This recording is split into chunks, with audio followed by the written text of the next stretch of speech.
Most people walk through life waiting for something to change. They're hoping, they're wishing, but they're not changing. And that's what we need to talk about today.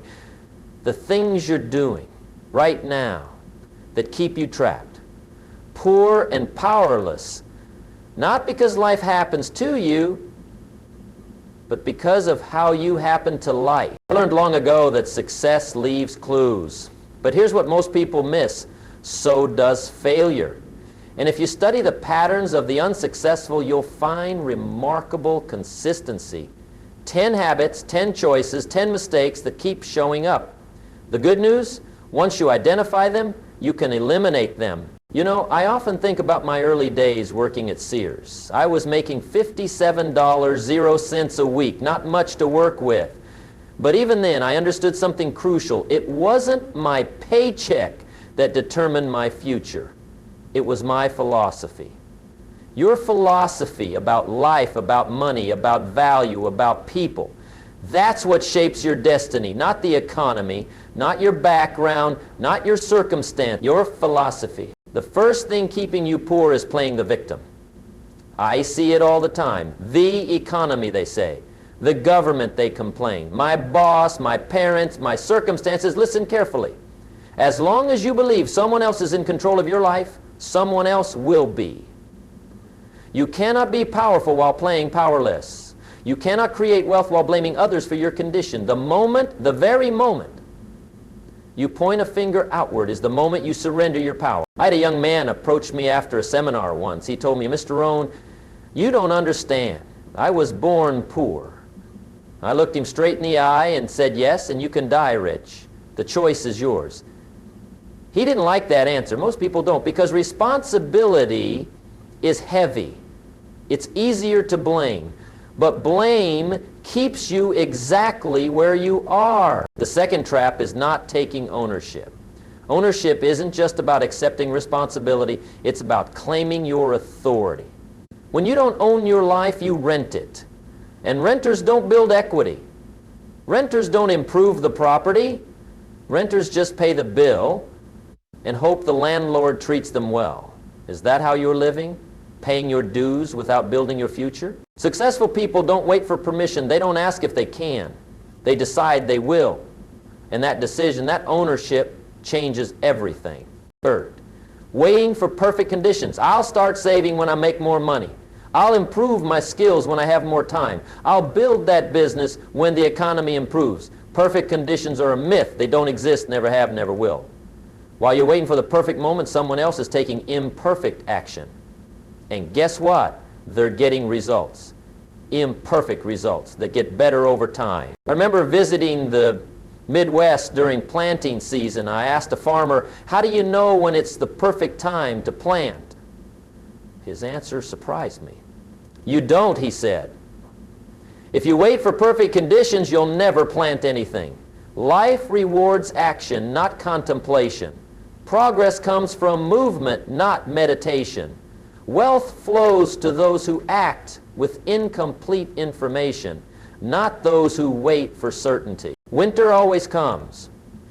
Rain always falls. Challenges always arise. The difference between success and failure isn't the absence of problems. It's the presence of determination despite those problems. Fourth, surrounding yourself with the wrong people. Show me your friends and I'll show you your future. That's not just a catchy phrase. It's economics. We become the average of the 5 people we spend the most time with. Their habits become our habits. Their standards become our standards. Their incomes often predict our incomes. Are you surrounded by complainers or creators? Consumers or producers? Skeptics or believers? If the people around you aren't pulling you up, they're probably pulling you down. And that gravitational force is costing you everything. Fifth, neglecting personal development. Poor people spend dollars on entertainment. Wealthy people invest in education. Most people stop learning when they finish school. But formal education gets you a job. Self-education gets you a fortune. The moment you stop growing, you start dying. I had dinner once with one of the wealthiest men in America. I asked him the secret to his success. Without hesitation, he pointed to a shelf of books and said, "Everything I needed to know was written in books by people smarter than me. I just had to read them." He blocked off 1 hour every day for reading, a mile an hour a day, 5 days a week, 52 weeks a year. That's 260 hours of study annually. Do that for 10 years, and you've devoted 600 hours to personal development. How could you not succeed with that investment? Let's talk money now. The sixth thing keeping you poor, living beyond your means. It's simple mathematics, but emotional spending defies logic. You cannot build wealth spending more than you earn, period. No exceptions, no workarounds, yet consumers buy what they want while investors buy what they need. I've met people making $30,000, 0 cents a year, who saved 10%, and I've met people making $300, 0 cents, who saved nothing. It's not what you make, it's what you keep. Your car depreciates, your house needs maintenance, your clothes wear out, but your investments multiply. The seventh trap, not investing in yourself first. Most people pay everyone else before themselves. The government takes its cut. The landlord collects rent. The stores get their share. And whatever's left over, if anything, gets saved or invested. That's backwards. Wealth comes from paying yourself first, not last. A young family once approached me after a seminar. They earned about $3,000, 0 cents a month, and spent exactly that much. They asked how they could possibly save. I asked them, if the government increased taxes by 3% next month, what would you do? They said they'd figure it out, cut expenses, adjust their lifestyle. Well, I said, why not impose that tax on yourself? Why not become your own most important bill? When money comes in, the first portion should be yours to keep, not yours to spend, yours to invest. Start with 10%. Can't manage 10%. Start with 5%. Can't do 5%. Start with 1%. But start. The habit matters more than the amount. Number 8, lacking clarity about your finances. Most people know more about their favorite sports team than their own financial scorecard. They know more about celebrity gossip than their investment performance. How can you improve what you don't measure? How can you change what you don't understand? Wealthy people know their numbers.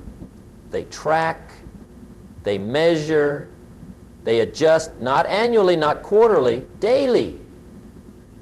They know what's coming in and what's going out. They know what's growing and what's shrinking. Financial clarity isn't just for accountants. It's for anyone who wants control over their life. Number 9, working for money instead of making money work for you. The poor work for money. The rich have money work for them. There's only so many hours in a day. Trade time for money and you will always be limited. But money doesn't sleep. Money doesn't get tired. Money can work 24 hours a day, 365 days a year. Start thinking like an investor, not just an employee. What assets can you build or buy? What systems can you create?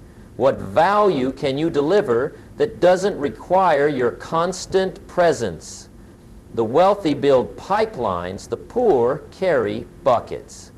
Which are you building? You know, I once met a man who worked as a taxi driver. Decent income, but limited by the hours he could physically drive. Next door to him lived a woman who started with 1 taxi. She drove it herself at first, then hired a driver, used the profits to buy a second taxi, then a third. Within 5 years, she had a fleet of 25 taxis and drivers, while he was still driving his 1 cab. Same neighborhood, same opportunity, different thinking. She understood that real wealth comes from building systems that produce without your direct labor. She built a pipeline, he carried a bucket. Most people focus so heavily on increasing their income that they neglect increasing their assets. They celebrate a raise, but fail to convert that raise into investments. A $500, 0 cents monthly raise can become $500, 0 cents of new consumption. Or it can become a wealth building engine. The employee uses the raise, to increase their lifestyle. The investor uses it to increase their asset base. Which approach describes you? Number 10, succumbing to instant gratification. We live in an immediate world. One-click shopping, same-day delivery, streaming entertainment. The ability to delay gratification is becoming rare and therefore valuable. Every purchase is a trade-off between your present and your future. That $5.00 daily coffee isn't just $5.00. It's $150, 0 cents per month, which is $1, 80 cents per year, which is $18, 0 cents over a decade.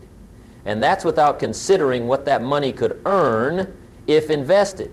Small disciplines practiced consistently create enormous results over time. The wealthy understand compound interest. The poor understand compound debt. But here's what fascinates me. How we spend our time follows the same pattern as how we spend our money, which brings me to the 11th thing keeping you poor: wasting hours on distractions. Time is the one resource we all receive in equal measure. 24 hours daily, 168 hours weekly. The difference between achievement and mediocrity often comes down to how those hours are allocated. The average American watches over 4 hours of television daily. That's 28 hours weekly. Almost a second job. Add social media, mindless browsing, excessive gaming, and what's left? Every minute spent consuming is a minute not spent creating. Every hour absorbed in someone else's life is an hour not invested in building your own. The 12th barrier, setting vague goals without deadlines. Someday I'll start a business. Eventually I'll write that book. I want to be financially independent.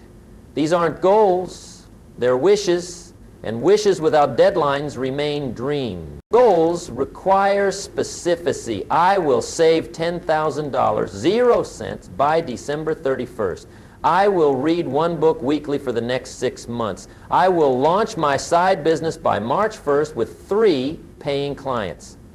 When you set precise targets with firm deadlines, your mind begins solving problems you did. A goal without a deadline is like a check without a signature. It's worthless.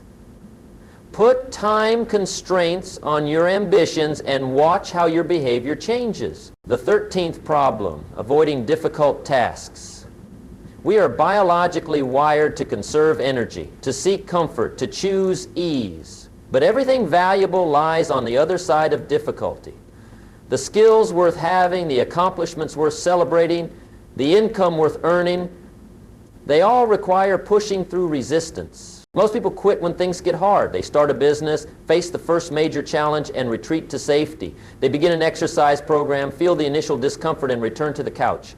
They attempt to learn a skill, hit the frustration phase, and convince themselves it's not for them. Remember this.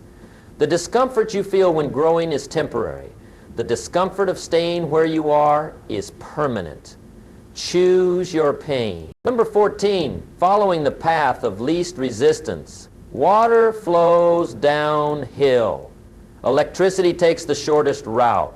And most humans, left to their natural tendencies, drift toward comfort and convenience. But comfort is the enemy of achievement. Convenience is the opponent of excellence. I visited a farm once and noticed 2 fields separated by a fence. In one, the corn stood tall and healthy. In the adjacent field, the corn was stunted and struggling. Same soil, same sun, same rain. The farmer explained. Competition. In the healthy field, I planted the corn close together.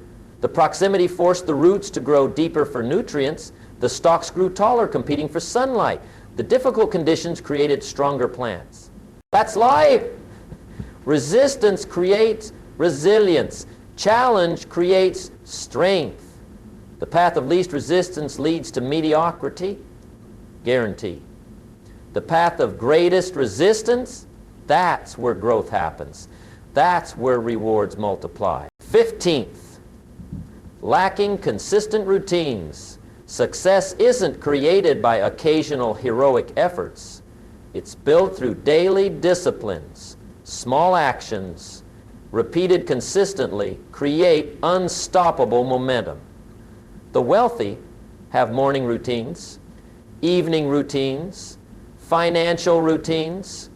They don't reinvent each day. They leverage systems. Your daily routine reveals your priorities and predicts your future. What you do consistently creates who you become permanently. A haphazard schedule produces haphazard results. A disciplined routine builds disciplined outcomes. So how do we change? How do we break free from these patterns that keep us poor and powerless? It starts with an uncomfortable truth. Nobody's coming to save you. No government program, no inheritance, no lucky break will transform your life overnight.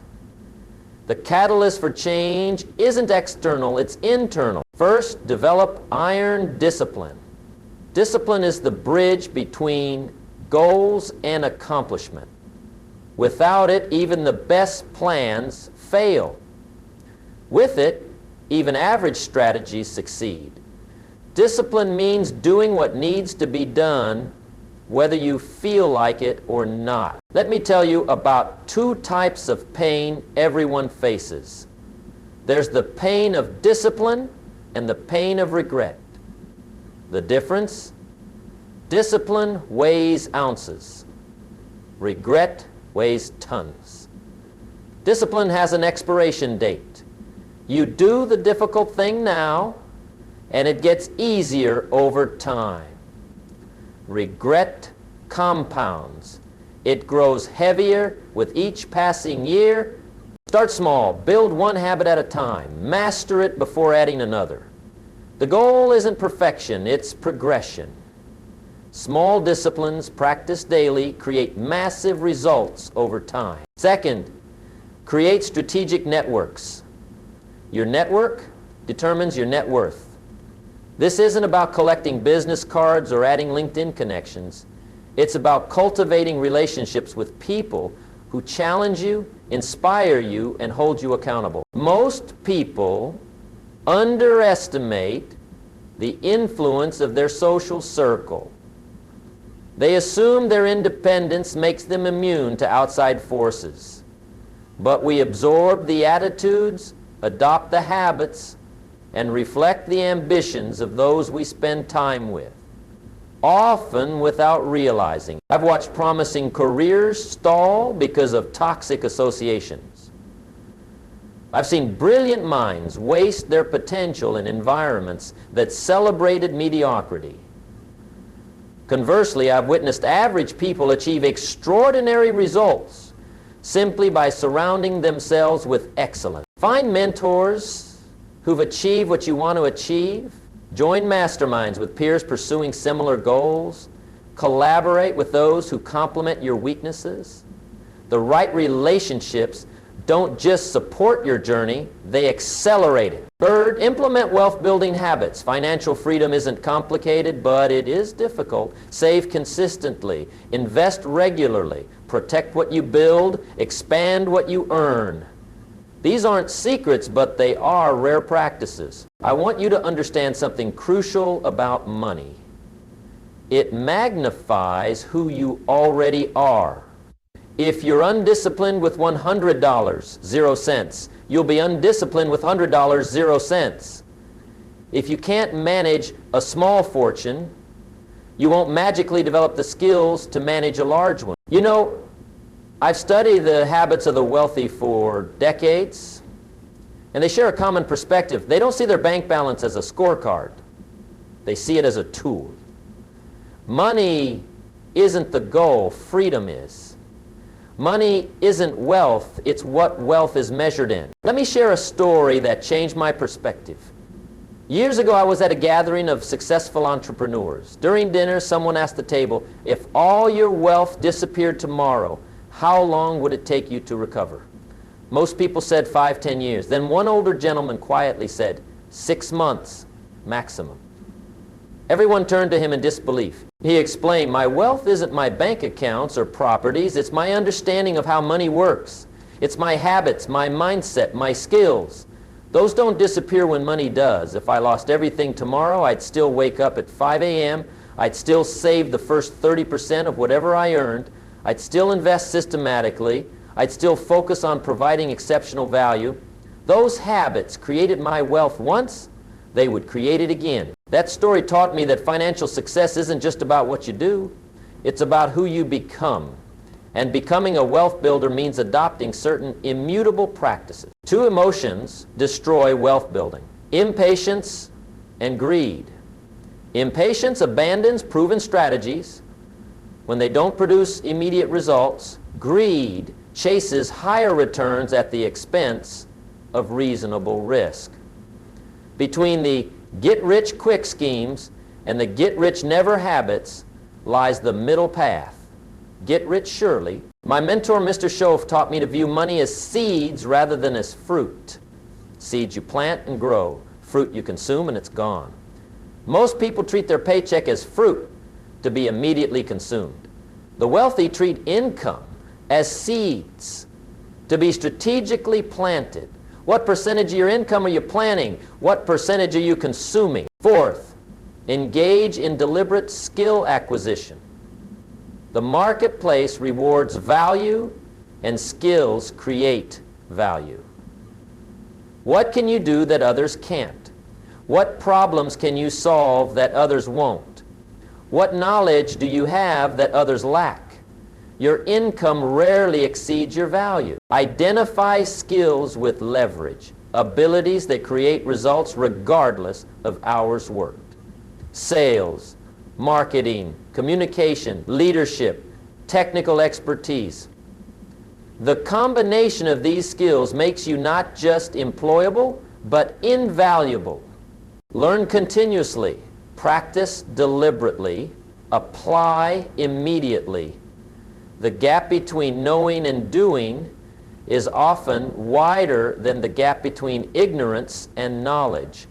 Turn information into application. Finally, remember this: we live in an age of unprecedented opportunity. Never before could someone with nothing become something so quickly. Never before could ideas spread so rapidly. Never before could value be delivered so efficiently. I want to share something personal with you. When I was young and struggling, I met a girl at a seminar. I was so impressed with her, I asked her out.